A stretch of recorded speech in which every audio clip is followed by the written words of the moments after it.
시청자 여러분 안녕하십니까? 상쾌한 아침입니다. 검찰과 법원이 이 한국 사회의 진로를 좌지우지하는 현상이 2020년 새해에 더욱 가열되고 있습니다. 전에도 그랬지만 앞으로는 더욱더 결정적인 영향력을 발휘할지 모르겠습니다. 전광훈 목사에 대한 구속영장이 기각됐고 황교안 대표와 나경원 전 원내대표 등 한국당 의원 14명이 기소됐습니다. 그런가 하면 추미애 법무장관이 임명장을 받는 날 검찰은 추미애 측근을 소환하면서 수사의 칼날을 깊숙이 집어넣기 시작했습니다. 각 사건이 가지고 있는 의미, 그리고 이것이 앞으로 어떻게 처리가 돼야 되느냐, 이것을 제가 정리해 봤습니다. 첫 번째, 전광훈 목사의 구속이 기각됐습니다. 자, 이것은 판사는 물론 그렇게 얘기하지 않지만 국민 저항권이 살아있고 국민 저항권의 파워가 이 사회에 상당한 영향을 미치고 있다는 점, 이것을 나타내고 있습니다. 전 목사의 영장을 기각한 판사는 정경심의 구속영장을 발부했던 송경호 판사입니다. 그는 나름대로 이 법원의 시대의 흐름에 대해서 가지고 있는 어떤 책임감, 이런 것을 상징하는 그런 인물 중에 하나라고 할 수 있겠습니다.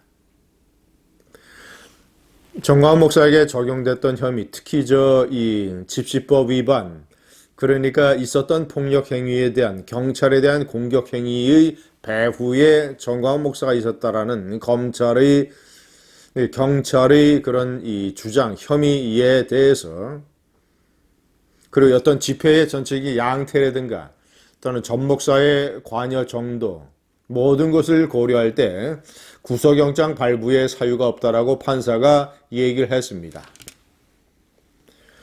자, 이것은 어떤 이 집시법 위반이라고 하는 실정법과 이 무도한 권력에 대한 국민의 저항권, 이 사이에서 판사가 상당히 어떤 이 균형을 맞추려고 하는 이런 흔적이 보이는 결정입니다. 전 목사는 지금 이 문재인 정권뿐만 아니라 노무현 정권 때에도 노무현의 이 한미동맹 망치기, 흔들기, 나라 망치기에 저항하는 대규모 광화문 집회를 기획하고 주도했던 인물입니다. 전 목사는 그때의 사진을 태극기와 성조기가 같이 섞여서 광화문을 가득 메운 그 집회의 사진을 항상 가지고 있고 또 이것을 사람들에게 보여주곤 합니다. 그가 얼마나 이 애국운동에 그가 얼마나 가치와 어떤 이 시대적인 소명의식을 가지고 있는가, 이것을 잘 보여주는 것이죠. 자, 그래서 제가 옆에 명기를 했습니다만 전광훈이라고 하는 역사 메이커, 저는 이 역사 메이커라는 말을 대단히 좋아합니다. 시대의 흐름을 바꿀 수 있는 사람. 저는 전 목사의 예배에 몇 번 참석을 한 적이 있습니다. 광화문 교회 예배, 그리고 또 전 목사와 같이 광화문에 집회에서 강단에 올라서 연설할 경우도 많았습니다. 제가 옆에서 전 목사를 지켜보면 전 목사는 어떤 이 사역자로서 본인이 기름 부음을 받았다는 의식을 가지고, 기름 부음을 받았다는 것은 본인이 과거 이 유대 국가에서 제사장이나 아니면 왕이나 아니면 선지자, 이 세 가지의 어떤 이 시대적 종교적 역할을 하나님으로부터 부여받는 것, 이것을 얘기합니다. 전 목사는 현실 정치에 관심이 없다라고 여러 번 천명을 했기 때문에 왕이나 또는 모르겠습니다. 제사장이라는 것이 현재 종교에서 어디에 적용이 될지, 이것은 어쨌거나 그가 이 역사의 선지자인 것은 분명합니다.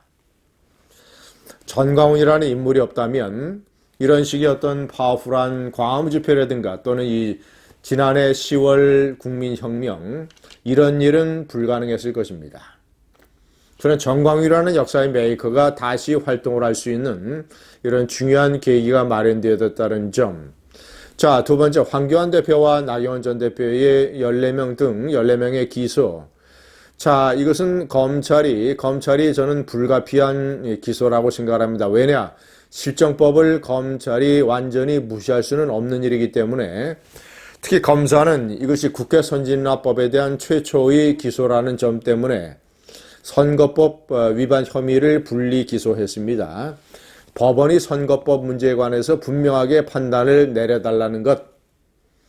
법원이 500만 원 이상의 벌금형을 때릴 것이냐, 500만 원 이상을 때리게 되면 피선거권을 박탈당하게 됩니다. 그래서 이 기소된 의원들이 만약에 출마를 해서 당선이 되더라도 만약에 나중에 피선거권이 박탈당하면 의원직을 상실하게 되는 대단히 심각한 문제이죠. 그러나 저는 이 패스트 트랙의 정치적인 상황을 법원이 참조를 할 것으로 생각합니다. 500만 원 이상의 벌금을 무더기로 때려서 이들의 특히 황교안은 지금 대선 주자 선호도 2위입니다. 자유우파 진영에서는 1위입니다. 그런 인물을 법원이 500만 원 이상의 벌금을 때려서 피선거권을 박탈한다? 대통령 도전자의 자격을 없애버린다? 저는 이런 일은 일어나지 않을 것이라고 생각합니다. 다른 국회의원들에 대한 경우도 마찬가지입니다. 자, 세 번째, 검찰이 추미애 장관은 울산시장 공작 사건이 터졌을 때 더불어민주당 당대표였습니다. 그래서 대통령의 친구 송철호를 일단 울산시장 후보로 만들기 위해서 임동호를 비롯한 오랫동안 그 지역에서 출마도 하고 울산의 시당 위원장도 맡고 했던 인물을 포함을 해서 2명의 경쟁자를 제거하고 경선 없이 단독 공천을 하게 된 배경. 자, 그리고 이 송철호 후보를 청와대의 행정관과 연결시켜준 추미애 당대표의 당시 대표 비서실 부실장, 이 부실장을 검찰이 소환을 해서 수사를 하고 있습니다. 자, 이것은 두 가지 혐의입니다. 하나는 송철호와 청와대의 연결고리에서 청와대의 선거 개입 혐의와 관련된 이런 역할을 규명하기 위한 이 추미애 측근의 소환. 자, 두 번째는 당대표로서 추미애의 일종의 선거 개입, 당내 경선 개입, 경선을 제거하고 경쟁자들을 주저앉히고 송철호에게 울산시장 후보라는 꽃가마를 태워주게 된 경위에 관한 검찰의 수사.